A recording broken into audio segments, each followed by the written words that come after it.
Hi friends, இன்றைக்கி ஒரு சூப்பரான vlog தான் நான் உங்களோட ஷேர் பண்ணிக்க போகிறேன். இந்த vlogல நான் ஷேர் பண்ணக்கூடிய விஷயங்கள் கண்டிப்பாக உங்களுக்கு யூஸ்ஃபுல்லாகவும் இருக்கும், இன்ட்ரெஸ்டிங்காகவும் இருக்கும். வாங்க வீடியோக்குள்ளே போகலாம்.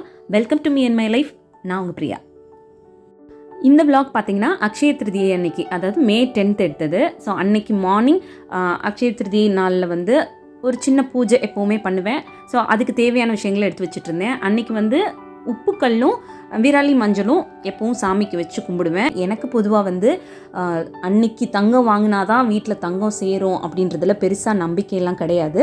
பட் கடவுள் நம்பிக்கை ஜாஸ்தி அப்படின்றதுனால அன்னைக்கு மகாலட்சுமிக்கு உகந்த நாள் அப்படின்னு சொல்லுவாங்க. ஸோ மகாலட்சுமியை வேண்டிக்கிற விதமாக கல்லுப்பும் மஞ்சள் கிழங்கு, விரலி மஞ்சள்னு சொல்லுவாங்கள்ல, அதுவும் வாங்கி வச்சு எப்போவுமே சாமி கும்பிடுவேன். கூடவே பருப்பு கூட நம்ம வாங்கி வச்சு கும்பிடலாம். அது போக அன்னைக்கு சாப்பாடு தானமாக கொடுக்குறது, பழங்களோ ட்ரெஸ், இந்த மாதிரி நம்மளால் முடிஞ்ச விஷயங்களை தானமாக ஒருத்தருக்கு கொடுக்குறது ரொம்ப நல்லது, ரொம்ப விசேஷம் அப்படின்னு சொல்லுவாங்க. அந்த தானமாக வாங்கிக்கிறவங்களுக்கும் சரி, கொடுக்குறவங்களுக்கும் சரி கடவுளோட ஆசீர்வாதங்கள் நிறைய இருக்கும்.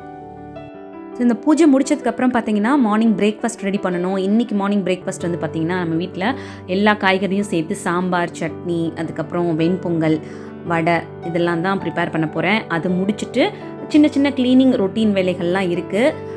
அது எல்லாத்தையும் நீங்கள் இந்த vlogல பார்க்கலாம். அதை பார்த்துக்கிட்டே இன்றைக்கி ரொம்ப ரொம்ப முக்கியமான ஒரு டாபிக் பற்றி நான் உங்களோட ஷேர் பண்ணிக்க போகிறேன். கண்டிப்பாக அதில் இருக்கக்கூடிய விஷயங்கள் உங்களோட லைஃப்பில் ரொம்ப யூஸ்ஃபுல்லாக இருக்கும். ஸோ ஸ்கிப் பண்ணாமல் பாருங்கள், அகெயின் சொல்கிறேன் ப்ளீஸ். அப்புறம் இந்த வீடியோ நீங்கள் பார்த்துட்டு இருக்கும்போதோ இல்லை பார்த்து முடிக்கும் போதோ இதில் இருக்க கண்டென்ட் உங்களுக்கு பிடிச்சிருந்துச்சு அப்படின்னா மறக்காமல் அந்த வீடியோ கீழே இருக்க லைக் பட்டனை கிளிக் பண்ணிக்கோங்க. நீங்கள் கொடுக்க போகிற அந்த குட்டி குட்டி லைக்ஸ் எல்லாமே இன்னும் இதே மாதிரி நல்ல நல்ல கண்டென்ட்லாம் உங்களோட ஷேர் பண்ணிக்கிறதுக்கு எனக்கு கொஞ்சம் மோட்டிவேட்டிங்காக இருக்கும். நம்ம கஷ்டப்பட்டு சம்பாதிக்கக்கூடிய பணத்தை நம்மளோட எதிர்கால தேவைக்காகவும் செலவுகளுக்காகவும் வேணும் அப்படின்னு சொல்லி இப்போது கரண்ட்டில் நம்ம செலவு பண்ணக்கூடிய விஷயங்களில் கொஞ்சம் பார்த்து பார்த்து செலவு பண்ணுறது, தேவையில்லாத செலவுகளை குறைச்சிக்கிறது அப்படின்னு கொஞ்சம் பார்த்து பார்த்து கவனித்து சேவிங்ஸ் அப்படின்ற ஒரு விஷயத்த பண்ண ஆரம்பிச்சிருப்போம், பண்ணிட்டும் இருப்போம். பட் இந்த மாதிரி நம்ம சேவிங்ஸ் பண்ணும்போது நமக்கே தெரியாமல் ஒரு சில மிஸ்டேக்ஸ் பண்ணுவோம். அது என்னெல்லாம் அப்படின்றத பார்க்கலாம்.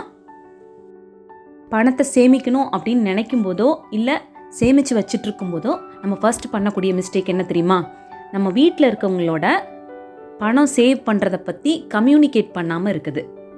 இப்போ நம்ம வீட்டில் ஒருத்தர் சம்பாதிக்கிறாங்க அப்படின்னா அந்த சம்பாத்தியம் எவ்வளோ வருது, அதில் எவ்வளோ செலவுகள் வீட்டுக்காக பண்ணுறோம், அதில் என்ன ஒரு பணத்தை சேவிங்ஸ் அப்படின்ற ஒரு விஷயத்துக்காக ஒதுக்குறோம் அப்படின்றத பற்றி அந்த ஒருத்தர் மட்டுமே டிசைட் பண்ணிக்காமல் வீட்டில் இருக்க மற்ற மெம்பர்ஸோடையும் உட்காந்து பேசி கம்யூனிகேட் பண்ணினா மட்டும்தான் அந்த சேவிங்ஸ் அப்படின்ற விஷயத்தை பற்றி இம்பார்ட்டன்ஸ் அவங்களுக்கும் புரியும். அவங்களும் அதில் இன்னும் கொஞ்சம் எஃபர்ட்லாம் போட ஆரம்பிப்பாங்க. இதை ஒரு சில இடங்களில் பண்ணவே மாட்டேன்றோம். அப்படி பண்ணாதனால அந்த சேவிங்ஸை பற்றின புரிதலோ இல்லை அதோட இம்பார்ட்டன்ஸோ வீட்டில் இருக்கவங்களுக்கு தெரியாமல் போகிறதுக்கும் நிறைய வாய்ப்புகள் இருக்குது. இன்னொரு எக்ஸாம்பிளோட சொல்லட்டுமா? இப்போது ஒரு வீட்டில் ஹஸ்பண்ட் அண்ட் ஒய்ஃப் இருக்காங்க, 2 பசங்க இருக்காங்க அப்படின்னு கூட வச்சுக்கலாம். இப்போ அந்த வீட்டில் 2 பேருமே நல்லா ஏர்ன் பண்ணுறாங்க.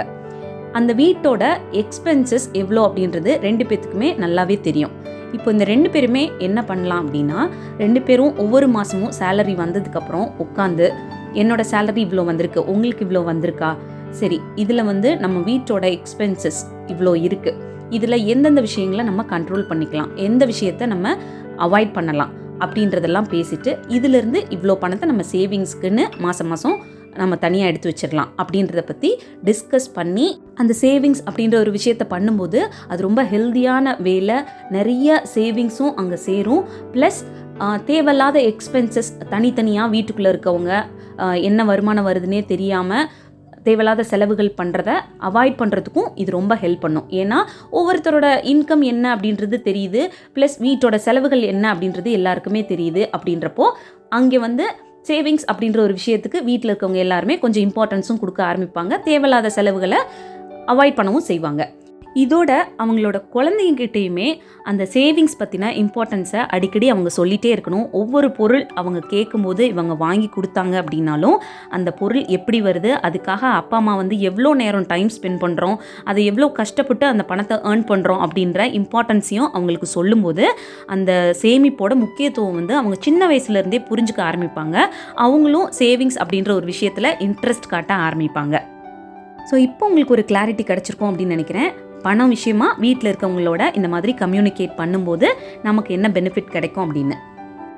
ரெண்டாவது விஷயம், நம்ம சேவிங்ஸ் பண்ணுறோம் அப்படின்ற பேரில் நம்மளோட ஹெல்த் சம்மந்தப்பட்ட விஷயங்களில் ரொம்ப காம்ப்ரமைஸ் பண்ணிக்கிறது. நம்மளோட ஹெல்த் நல்லா இருக்கணும் அப்படின்றதுக்காக பண்ண வேண்டிய விஷயங்களை கூட நம்ம தவிர்த்துக்கிட்டே இருக்குது, இல்லைன்னா தள்ளி போட்டுகிட்டே இருக்குது. ஒரு எக்ஸாம்பிளுக்கு சொல்லணுன்னா, இப்போது மார்க்கெட்டிங் ஒர்க்கில் இருக்கவங்கலாம் பார்த்தீங்கன்னா ரொம்ப நேரம் வெளியிலே அலைஞ்சிட்ருக்க மாதிரி தான் அவங்களோட ஜாப் இருக்கும். அவங்களுக்கு என்ன தோணும் அப்படின்னா, அப்படியே வெளியிலே அலைஞ்சிட்டே இருக்கும், உட்காந்து ஒரு இடத்துல சாப்பிட்றதுக்கு கூட அவங்களுக்கு டைம் இருக்காது. சரி, இல்லை ஒரு இடத்துல போய் சாப்பிட்ணுன்னா அவங்களோட சேலரி ரொம்ப கம்மியாக இருக்குது அப்படின்ற பட்சத்தில் இந்த இடத்துல போய் இவ்வளோ பணம் கொடுத்து சாப்பிடாட்டி என்ன, எதையோ ஒன்று இப்போதைக்கு ஒரு டீ குடிச்சிட்டு ஒரு வடை சாப்பிட்டுட்டு போயிடலாம், நம்மளுக்கு வந்து வயிறு கொஞ்சம் ஃபில் ஆகிடும், அப்புறம் நம்ம வேலைகளை பார்க்கலாம் அப்படின்னு சொல்லிட்டு அந்த ஒரு யங்கான ஏஜில் அந்த சாப்பாடுக்கு ரொம்ப இம்பார்ட்டன்ஸ் கொடுக்காம, இல்லை அதில் நிறைய பணம் செலவாயிடுமோ அப்படின்னு யோசிச்சுக்கிட்டு அவசரமாக எதையாவது ஒன்று சாப்பிட்டுட்டு ஓடிட்டே இருப்பாங்க. அது என்ன ஆகும் அப்படின்னு பார்த்தீங்கன்னா, ஒரு 5 வருஷமோ 10 வருஷமோ ஆனதுக்கப்புறம் உடம்புல நிறைய பிரச்சனைகள் வந்து கொடுக்க ஆரம்பிக்கும். நம்ம அப்பா அம்மா டைம்லலாம் பார்த்தீங்கன்னா ஒரு 50-60 வயசுக்கு மேலே தான் அவங்களுக்கு ஹெல்த் இஷ்யூஸ்லாம் வர ஆரம்பிச்சிச்சு. பட் இப்போ அப்படி கிடையாது. 25 வயசு 30 வயசு 35 வயசுலேயே கூட நிறைய ஹெல்த் இஷ்யூஸ் வந்து வர ஆரம்பிக்குது. ஸோ எப்போவுமே உங்களோட ஹெல்த்துக்கு தேவையான விஷயங்கள் பண்ணுறதுல சேவிங்ஸ்க்கு ரொம்ப இம்பார்ட்டன்ஸ் கொடுக்குறேன் அப்படின்ற பேரில் உங்களோட ஹெல்த்தை வந்து காம்ப்ரமைஸ் பண்ணிக்காதீங்க. உங்கள் உடம்புக்கு, உங்களோட ஆரோக்கியத்துக்கு ஒரு விஷயம் நல்லது, அதுக்கு கொஞ்சம் ஸ்பெண்ட் பண்ணால் பரவாயில்ல அப்படின்னு தோணுச்சுன்னா கண்டிப்பாக அதுக்கு ஸ்பெண்ட் பண்ணுங்கள். அது மூலமாக உங்களோட ஹெல்த் நல்லாயிருக்கும். அந்த ஹெல்த் நல்லா இருக்கும்போது இன்னுமே கூட நீங்கள் வேகமாக உழைக்க முடியும், இன்னுமே கூட நிறைய பணம் சம்பாரித்து அது மூலமாக சேவிங்ஸ் அப்படின்ற ஒரு விஷயத்தையும் பண்ணிக்க முடியும். இந்த சேவிங்ஸ் அப்படின்ற ஒரு விஷயத்தை பண்ணும்போது நீங்கள் ஃபினான்ஷியலாக உங்களை மற்றவங்களோட கம்பேர் பண்ணிக்காதீங்க. ஒரு எக்ஸாம்பிளோட சொல்லணுன்னா, நம்மள சில பேர் நினைப்போம், பாரு என் வயசு தான் அவங்களுக்கு, இந்த வயசுலேயே வந்து இவ்வளோ சீக்கிரமாக வீடு வாங்கிட்டாங்க, கார் வாங்கிட்டாங்க, அவங்களோட லைஃப் ஸ்டைலே வந்து வேறு மாதிரி இருக்குது, நம்ம பாரு இன்னும் வந்து சேர்த்து வைக்கிறோன்னு ஒரு பெரிய அமௌண்ட்டு இன்னும் நமக்கு சேரவும் கிடையாது, நம்ம சொந்தமாக வீடு வாங்கலை, கார் வாங்கலை அப்படின்னு சொல்லி உங்களை வந்து ஃபினான்ஷியலாக மற்றவங்களோட கம்பேர் பண்ணி பார்க்காதீங்க. அப்படி கம்பேர் பண்ணும்போது ஒரு டைமில் நீங்களே டீமோட்டிவேட் ஆகிடுவீங்க. என்னடா இது, நம்ம எவ்வளோ சேர்த்து வச்சாலும் சீக்கிரமாக நம்ம நினச்சதை வாங்க முடியலையே அப்படின்னு சொல்லி. இப்படி நம்ம யோசிக்கும்போது கண்டிப்பாக அந்த சேவிங்ஸ் மேலே இருக்கக்கூடிய இன்ட்ரெஸ்ட் போயிடும். சேர்த்து வச்சுக்கிட்டே இருந்தோம்னா கூட பாதியிலே நம்ம அந்த டீமோட்டிவேட் ஆகுறதுனால சேவிங்ஸ் அப்படின்ற ஒரு விஷயத்தை கைவிட்டுருவோம். அதுக்கு பதிலாக நீங்கள் இப்படி யோசிச்சு பாருங்கள், அவங்களோட வருமானம் வேறையாக இருக்கலாம், அவங்களோட தேவைகள் வேறையாக இருக்கலாம், அதனால அவங்க வந்து பணத்தை சீக்கிரமாக சேவ் பண்ணி அந்த வீடை வாங்கியிருக்கலாம்.